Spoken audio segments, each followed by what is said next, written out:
Robinson marskálkur stekkur upp á stein.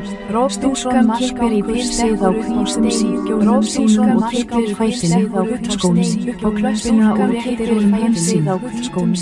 Hann togar hana örugglega til sín en á sama augnabliki einn stóri og stæðilegi maður kominn upp á næsta stökklega til sín en á sama augnabliki einn stóri og stæðilegi maður kominn upp á næsta áleiðis upp á topp og þannig príla þau tvö áleiðis upp skip fyrir þreyja á litnum. Þar til hann hefur náð þess á toppinu höndina þá gerir breski hershöfðinginn skyndilega hlé á leið sitt.